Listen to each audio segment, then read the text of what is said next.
Hi Virginia, my name is Kate and I'll be looking at your draft today. Feel free to take notes as I talk because I'll only be doing these verbal clues or verbal notes and there won't be anything written, so just keep that in mind. Thanks for sharing your draft with me today about this Hot Wheels ad, which I personally thought was very cute. Today I want to talk about kind of two big things. First, your thesis, which I've actually highlighted right here.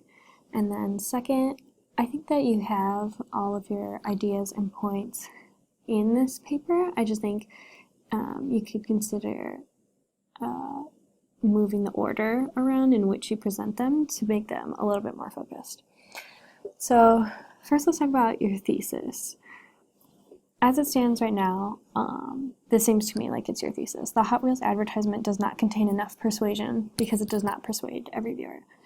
I think this is kind of a reputable claim, but it's definitely not specific enough for this paper. You go really in detail with this ad and why you think it doesn't persuade every viewer, and I think you can come right out and say it in the beginning here, because right now you're kind of just hinting at it and then later you come to actually explain it. I think you can kind of start to explain it here. So you could say something along the lines of the Hot Wheels advertisement is intended for this kind of audience, which alienates this other kind of audience and therefore doesn't give enough persuasion to a large group of people, because that's what it seems like the rest of your paper is kind of dealing with.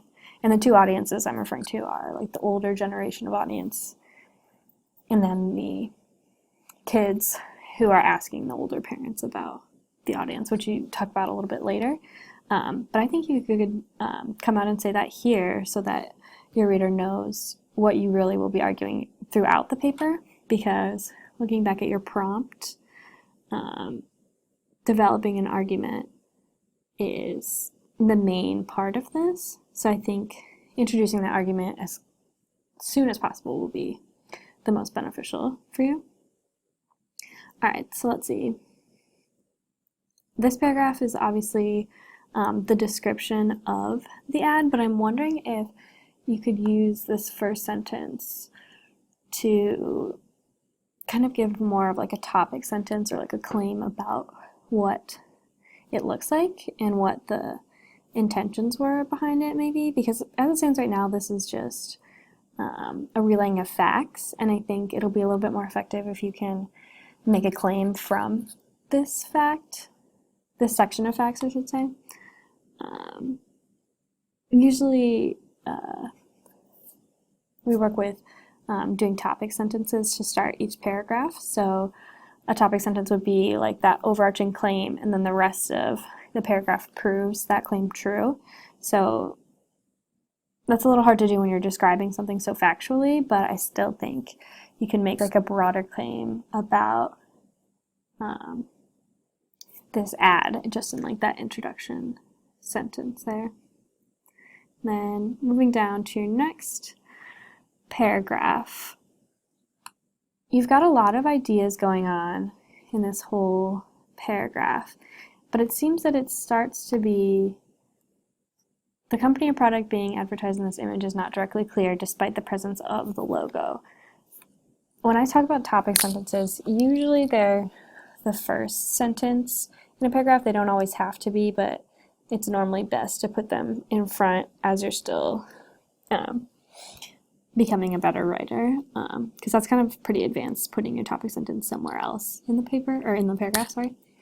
So looking at this first sentence makes me think the whole paragraph will be about this idea of the company or the product isn't even in the ad, which I think is a great argument to be made about why you don't think this is completely persuasive. For myself, when I looked at the picture, it took me a while to get it, to be honest, because there are no Hot Wheels in it. Once I saw the Hot Wheels ad, I just kind of like brushed it off, and then like a couple minutes later I thought, oh, there's going to be like a ramp. And I think that's a really good observation to make here in this beginning part, where you're talking about the presence of the logo being the only hint at what the advertisement is really even about. So here's another place that you can make this an argument rather than just a fact. So here you could say something about the fact that only the logo is displayed and not the product makes it harder for all of the audience to understand the advertisement, which is like a huge part of being persuaded, is if you even understand it. So I think that's one way to kind of shape this around to focusing that paragraph on just this idea of the product not even being in the ad. And then moving down a little bit, this sentence seemed really crucial to me. The company intends to have an adult notice the ad and experience nostalgia. This seems like you're hitting directly onto the intended audience, especially because you say intends to have someone notice. So that makes me think, oh, the adults are the audience. But I think this thought gets a little bit lost because it's in this whole paragraph with the company or product not being in the advertisement. So I'm thinking you can make this into a new paragraph and refocus that idea to be about the real intended audience is the older generation who had this basement in the 1990s, those big TVs, a lazy dog or whatever.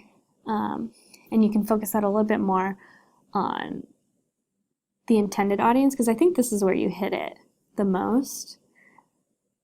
Whereas this next paragraph, you bring in some of the same ideas that you've already talked about, like in this highlighted passage. Its audience is intended to be those who have already played with Hot Wheels or those who have seen a toy from book to book in the past. So I think you're kind of repeating the same idea, whereas I think if you focus it all to one section, that can make for one really effective paragraph rather than just sprinkling these ideas throughout the paper. All right, moving along down. This is another area that I think, this is another crucial part. The main clue of the company's intention of this ad is the background, which I think is a really cool thing for you to pick up on because I definitely didn't when I first saw it. And I think this is another instance where it gets lost, but you can bring it out and flesh it out into a paragraph on its own. And maybe this could go actually back to your beginning where you're talking about this paragraph and what it looks like. You can make that claim early on that here's what it looks like, but the real driving force behind it is the background. That's what's really getting its intended audiences engaged. That's where the argument that Hot Wheels is trying to make comes into play. So that's just an example of one way that you could make this more of a claim by using what you have already actually written, which is the main clue of the company's intention of this ad is the background. So that's just one way to do it. There's probably a million, but I think that could work really well because you also have this section that is still the repeated information again. So I really think focusing that information to one spot will help you to be the most effective in persuading your audience that the Hot Wheels advertisement was not persuasive. So it's like you're persuading about the persuasiveness of something else. So then you come down to your conclusion, which I thought was pretty strong. Looking back at your prompt here, so let's see, you've got a clear visual description about the ad because you very clearly come out and say it, but I think that could be where you develop your argument a little bit more. Your clear analysis comes from that intended audience of the nostalgic background. And I'm wondering about how you would be able to include examples to support your assertions. If you think that having the example of a small child saying, why are there 2 books there? What does this mean? And then an adult saying, oh, that would be for ramps for a toy car. That could work as your example, I think, if you want it to be, but I think maybe making that a little bit more intentional could help. And And then going back to your thesis, I think that could be something that, right here, that you make a little bit more specific instead of saying just simply that it doesn't persuade. I think you have to go one step further and say, why doesn't it persuade? How is it not persuasive in this case? And then you'll have a good claim for the rest of your paper to fall into an umbrella under. So I think that's about it for my suggestions moving forward. So to kind of sum everything up here, I think that your thesis could be a little bit more specific and more argumentative. So what are you really arguing in this paper? Which I think is that it's not persuasive because it's not reaching as many audience members as it could. It's kind of breaking off one specific audience area and not including all the rest, so that kind of limits them. So I think you could use that as your thesis statement, just bring that argument up a little bit further. And then also talking about your paragraphs and making sure that each paragraph is very clearly focused on one idea. So this paragraph is the idea of what even is in the ad, where you could make the argument that the background is the most important part of it. This paragraph could be split, I think, into the fact that the company or product isn't even in it. What does this do to lessen the effectiveness or the persuasiveness? And then maybe making this a new paragraph that here's the intended audience, here's the example of why this intended audience works or doesn't work in this case, and then making sure that you're not repeating information elsewhere and instead just making sure you're putting all the relevant information chunked together, because that will ultimately help your argument a little bit better. And then this goes back to the idea of making that claim about what's actually being shown in the ad. So I hope that helps. If you have any questions or concerns, feel free to contact the Writing Center. And have a good rest of your day. Bye.